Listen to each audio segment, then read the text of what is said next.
Good afternoon, everyone.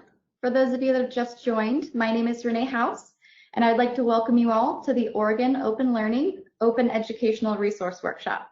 Thank you for joining us today. Please use the Mentimeter link, menti.com, shown on the screen using either a browser tab or a mobile device to prepare yourself for some fun activities that we have planned later. For today's event, we are using GoToTraining. Due to the volume of people attending, everyone will be muted. If you do have any questions you'd like to ask during the training, please use the chat feature. We'll try to address questions during the training as well as at the end. And this event will be recorded and shared.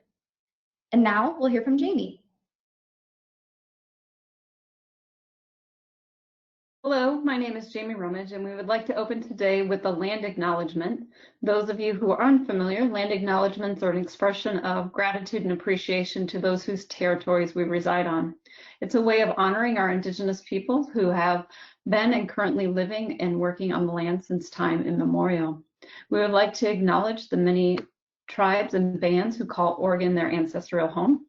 We would like to honor the ongoing relationships between the land, plants, animals, and people indigenous to this place we now call Oregon. We recognize the continued sovereignty of the 9 federally recognized tribes who have ties to this place and thank them for continually teaching us how we might be here together.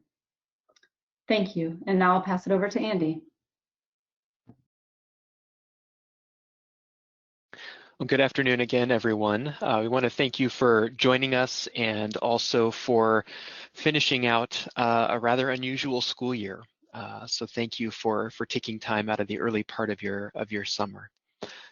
Throughout our workshop today, you'll hear from many of our Oregon Open Learning team members. And if you joined us during our launch event, we shared that this team has been working remotely for the past 3 months. And through a time of global uncertainty, it's been a real fun challenge to draw together as colleagues and friends to support the work and each other. This is really an amazing team. And we want you to know that as you are on your journey, you're not alone. As you dive into the hub, please feel free to reach out to us for support by using the email address on the screen. And we'll make sure to paste that into the chat as well. And it'll show up at the end of the workshop as well.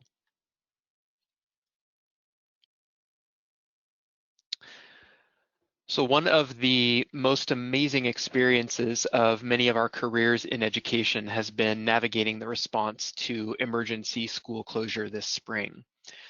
The guiding principles of distance learning for all emphasized care, connection, and continuity of learning. And these continue to set the stage for the Ready Schools Safe Learners Guidance around reopening for the 2020-2021 school year. Oregon Open Learning plays a key role in each of these, particularly around centering in equity, providing an innovative platform for resource curation and creation, and bringing educators together in community. And while we are actively working to increase access to learning resources, we recognize that serious inequities exist not just within our educational system, but are deeply ingrained within our communities. And we stand firmly against racism, anti-Blackness, and hate in any form. And we acknowledge that many people across the United States are protesting the deaths of George Floyd, Breonna Taylor, Ahmaud Arbery, and so many more. We acknowledge that Black and Indigenous peoples of color have a different lived experience in Oregon communities than white people, and we remain committed to our own intentional anti-racism education and actions to directly improve the educational experience of our students of color.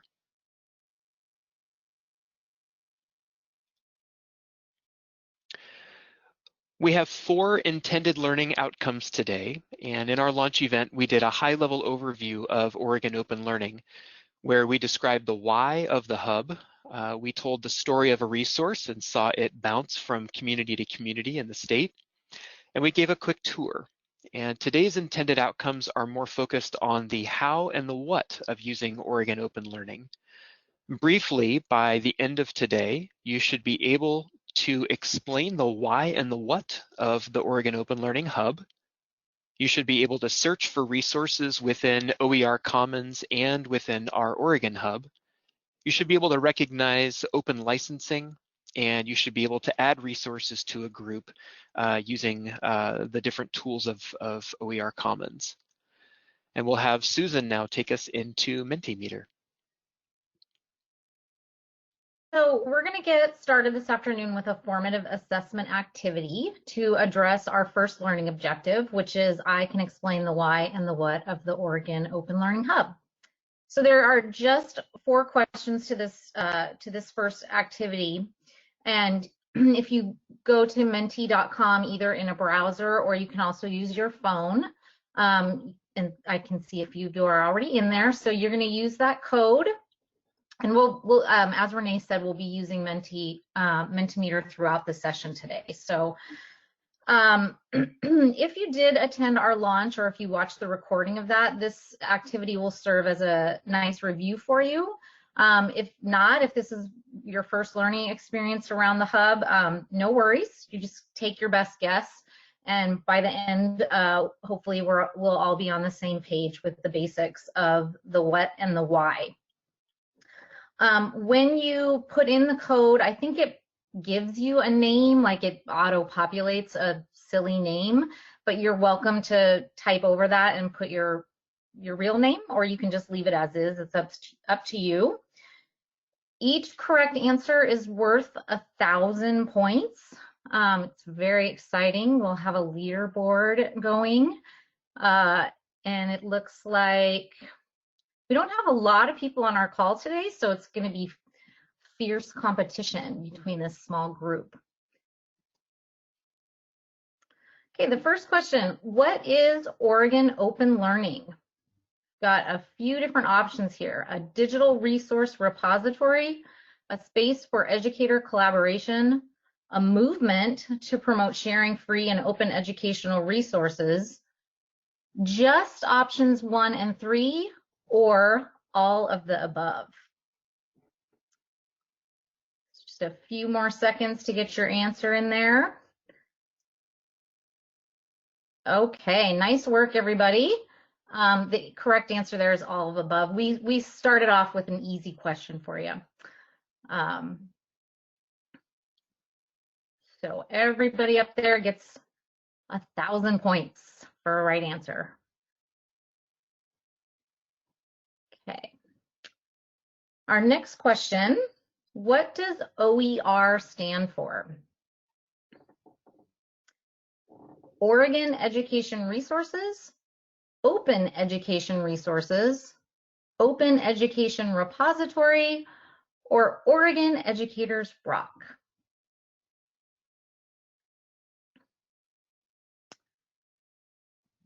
Four different choices there. What does OER stand for? Okay, so nice work. 7 of you got that. Open Education Resources. I think and 2 of you also said yes, Oregon Educators Rock, which we all agree with. That is also a correct answer. And I think too, sometimes it can be confusing with that O because we automatically think of Oregon. But the open movement is a national movement. So that's a good way to remember that it does stand for open. Okay, so we still got Lauren in the lead up there, and we've got 2 questions remaining. Our third question, which of the following is not one of the 5 R's of OER? Reuse, remix, recycle, redistribute, revise, or retain. So there are just 5 R's. Which one of those is not one of those 5 R's? All right, answers in.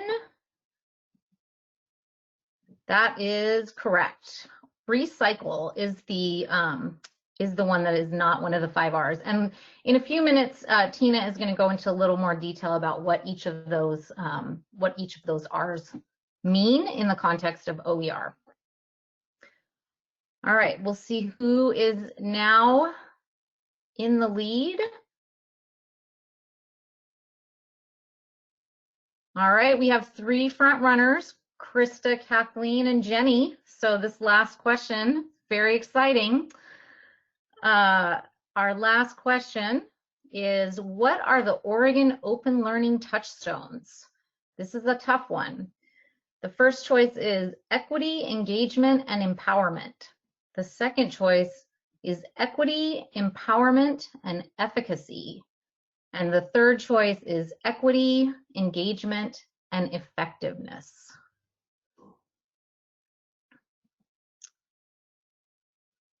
All right, get your answers in. And let's see how we did. All right. Look at that. So 2 folks got that one right. The correct answer is equity, empowerment, and efficacy. And this is a really hard question, I think, because all of those choices are, all of those, possibilities are powerful. But I'm going to talk a little bit more about these 3 touchstones and what they mean for our why. We'll see who lands on the top. All right, nice work. It's a 5-way tie.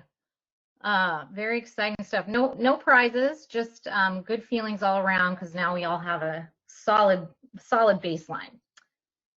So I'm going to talk a little bit more about each of the touchstones because, as I said, together they make up the why of Oregon Open Learning.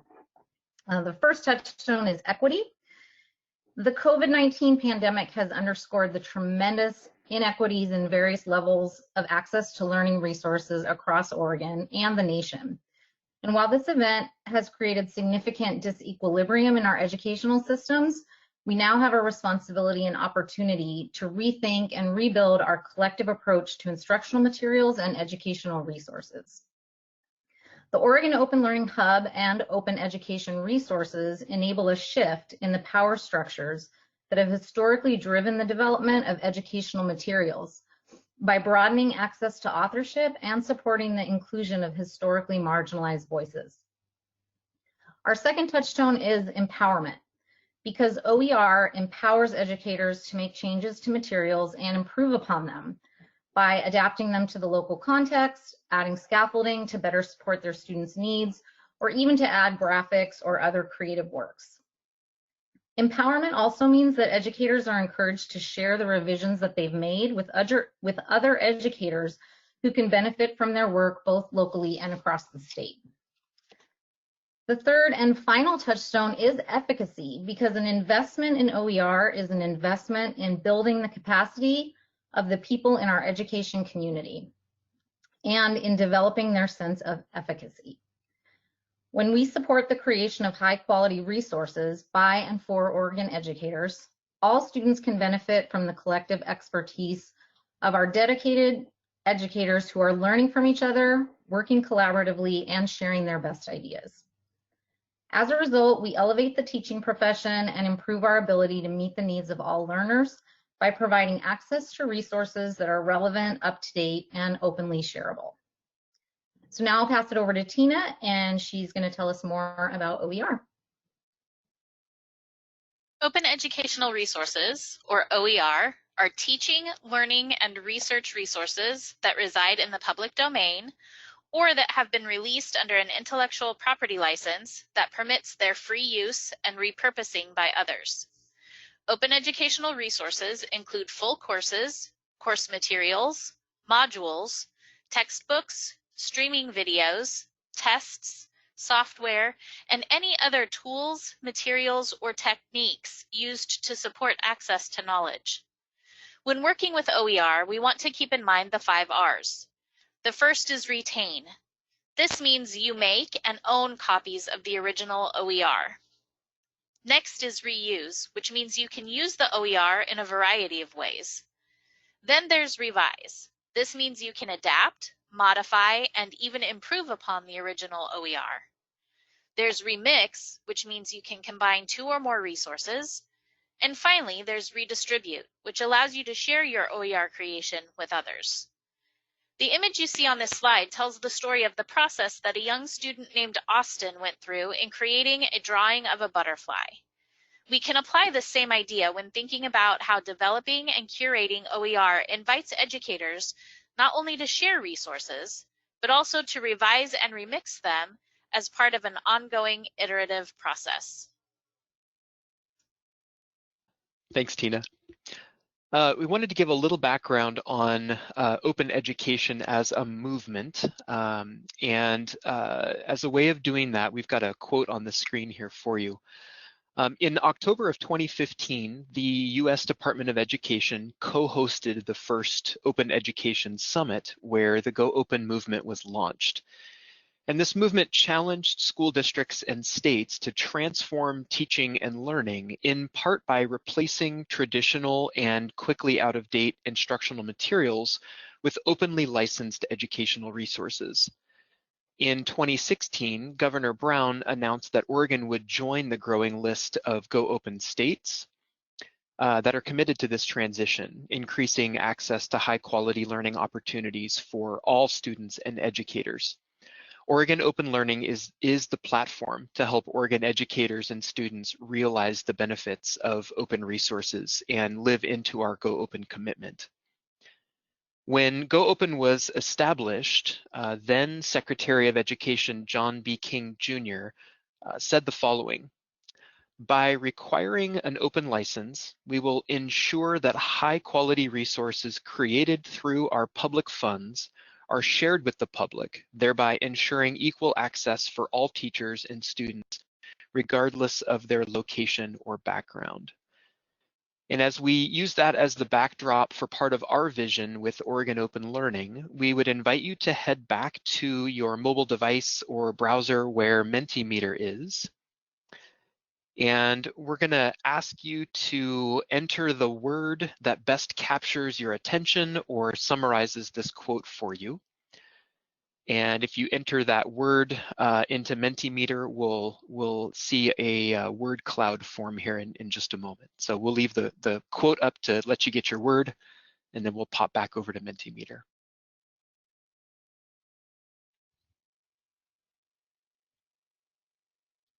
You could see some real themes here in terms of access, opportunity, community, shared, equity. It is an incredible opportunity that lies before us here. So thank you for calling those things out. All right, I'm going to invite Vanessa to keep us going on our learning journey here. So when we talk about open educational resources, it's important to understand how open licenses are related to copyright. Copyright is the set of protections afforded to the author of intellectual property, meaning any creative work or product. Copyright is automatically afforded to works of intellectual property as soon as they are put into a tangible format, such as a document, video, or audio recording. When you see the copyright symbol, the C with the circle around it, that denotes the all rights reserved copyright license. Open licenses are a form of copyright that specifically give permissions to users of the content. You can see an example of a Creative Commons open license in the bottom right-hand corner, the CC BY license.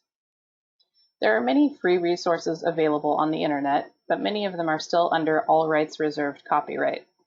The challenge with free resources under copyright is that permissions are very limited.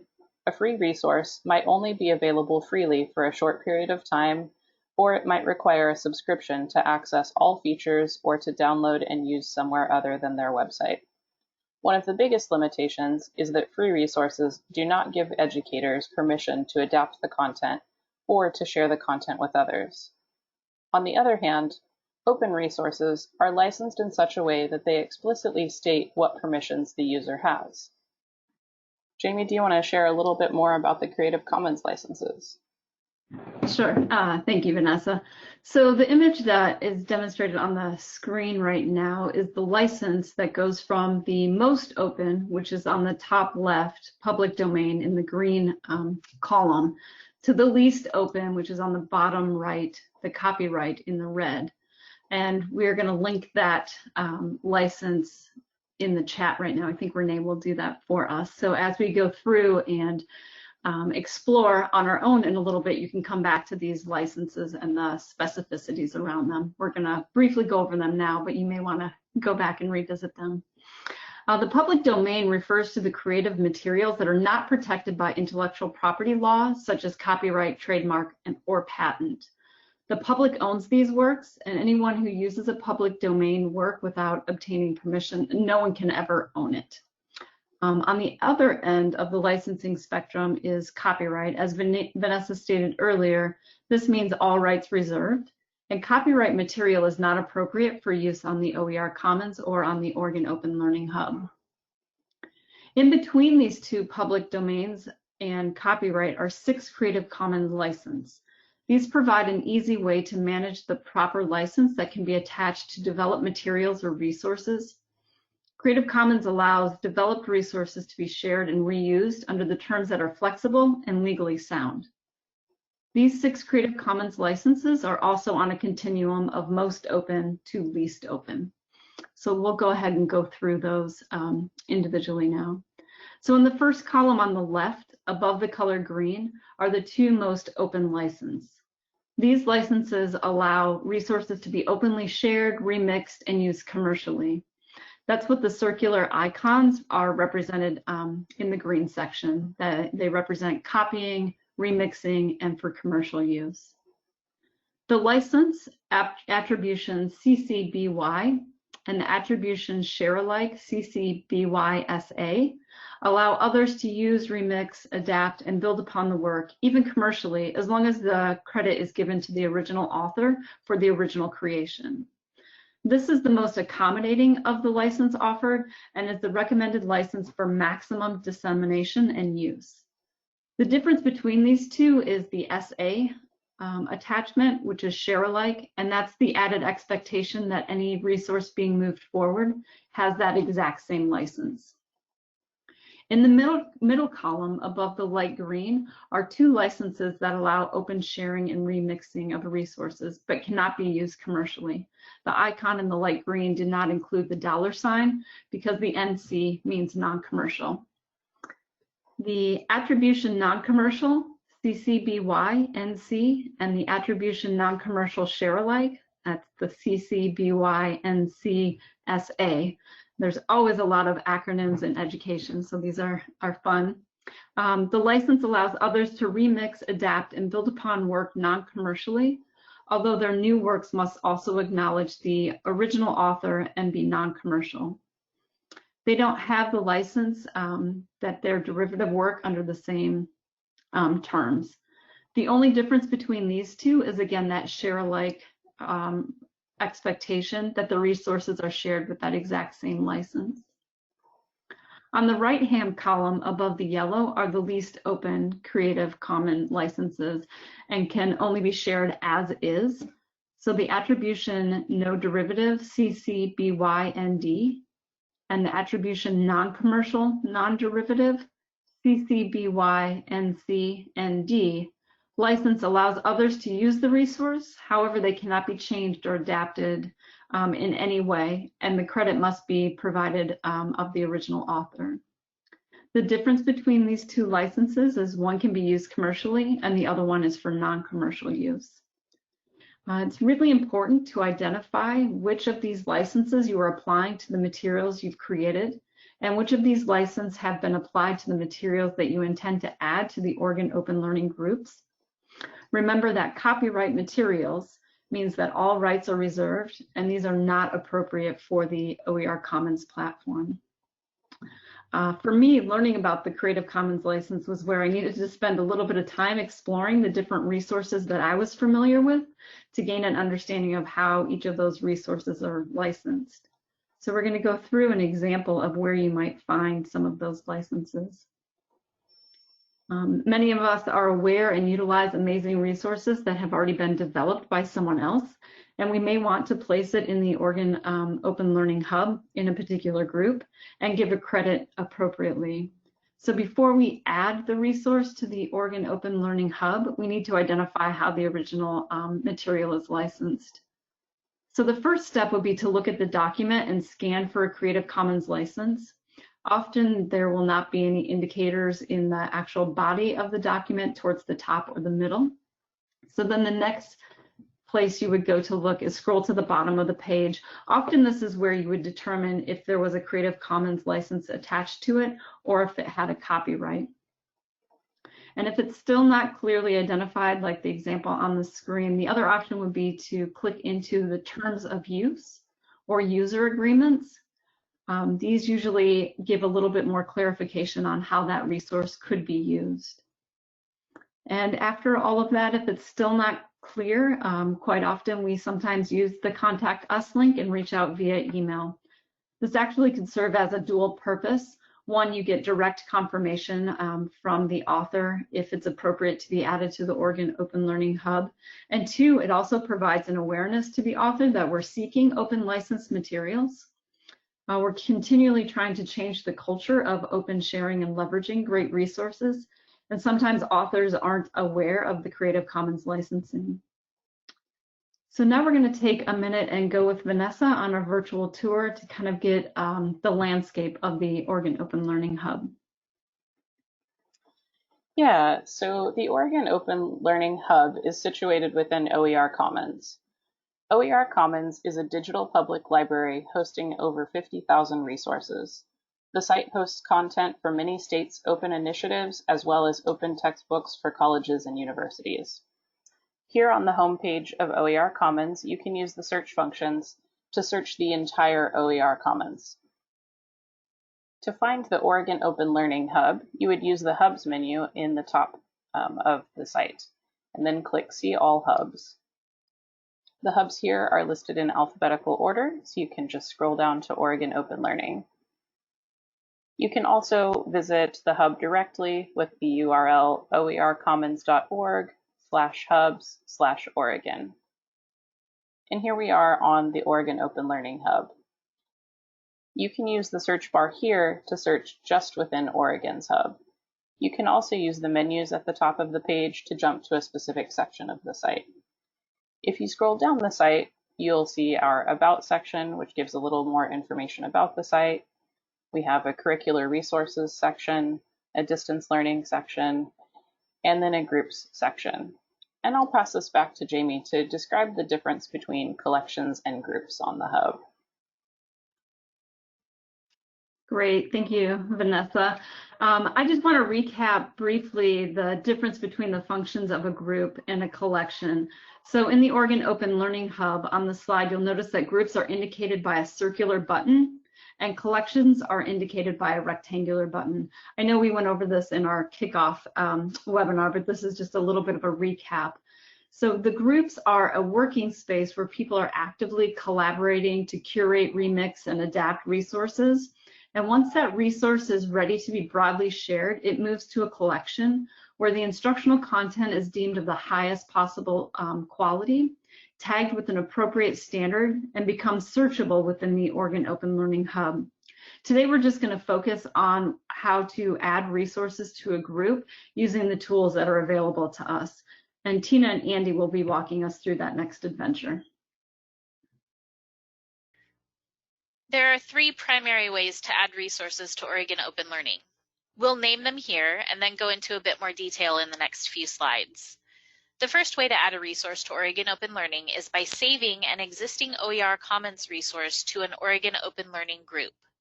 The second way is to use Open Author, and the third way is to submit OER from the web.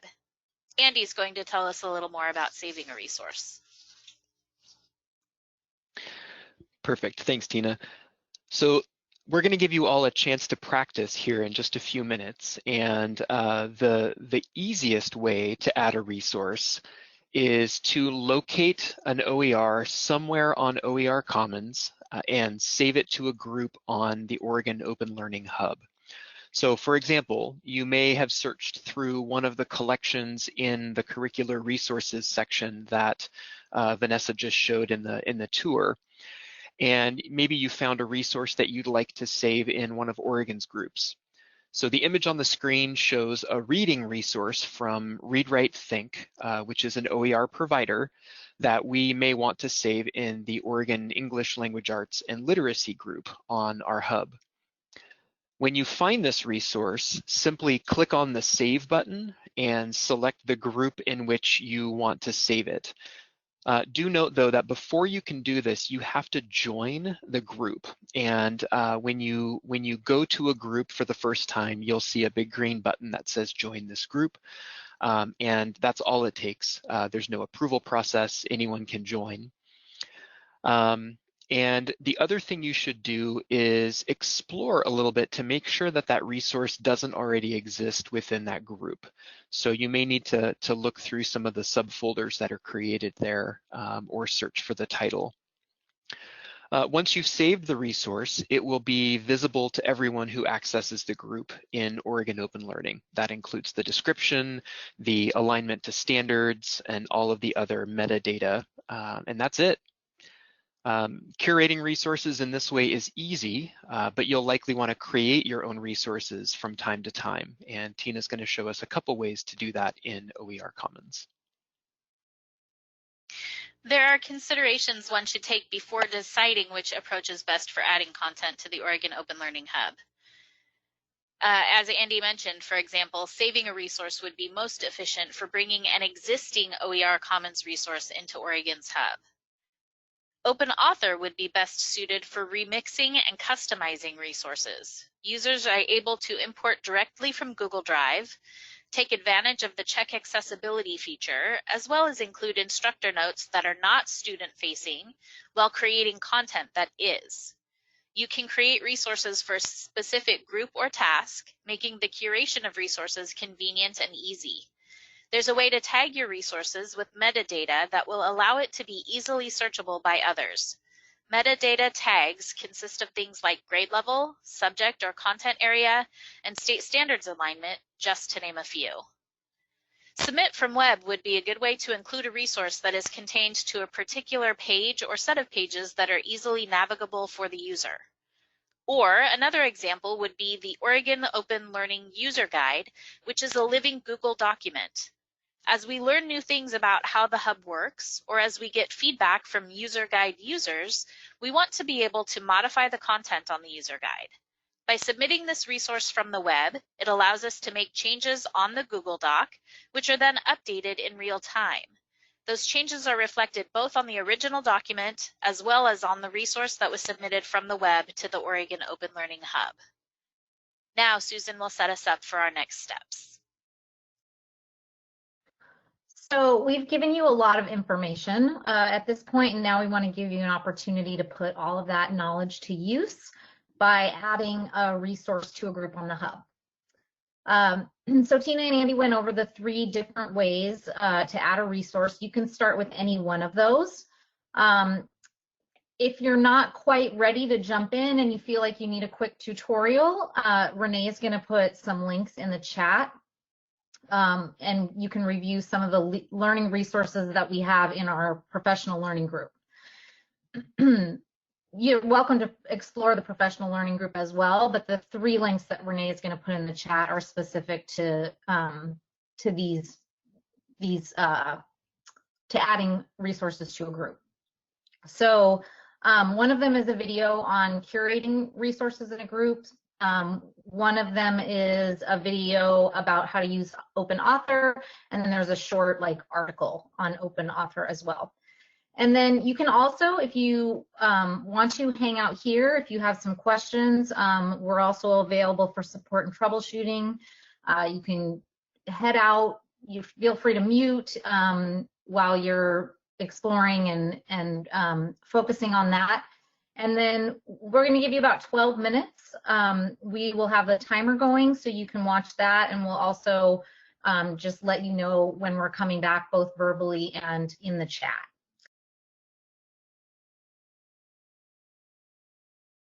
So these are our learning objectives that we shared at the beginning of the workshop, and you can rate yourself on these on a scale of 1 to 4, 1 being I'm not there yet, to 4, yeah, I've got this. And just kind of curious to see how people feel about the learning today.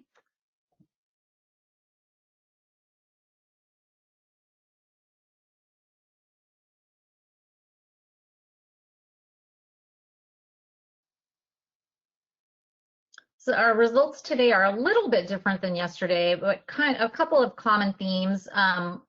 We had, like, it looks like people are feeling pretty solid about the why and the what, which is awesome, and maybe a little less so about adding resources to a group, which I think is not surprising. There's a lot to learn, and but it's good to see that folks are, you know, not lots of ones there. So we've made some progress.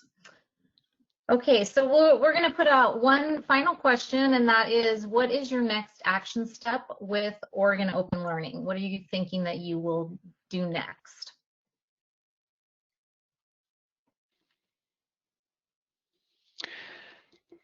Yeah, and as we've shared about the hub with more and more educators, we often get asked, how can we get more involved?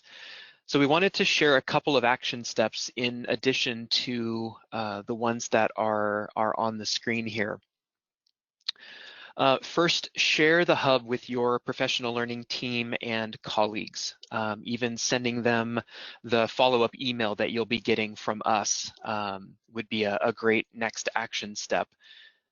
Second, consider making a goal to add 5 or 10 resources to a group of your choice on the hub. And then third, you can participate in one of the sprint events that are coming later this month and through July. Again, as we continue to grow the number of resources that are available in the hub before the start of next school year. So we'll give you more information in the follow-up email on those, but those will be organized mostly by content area. And so for mathematics, for example, for science, we'll be gathering educators through our networks and making a push in those areas.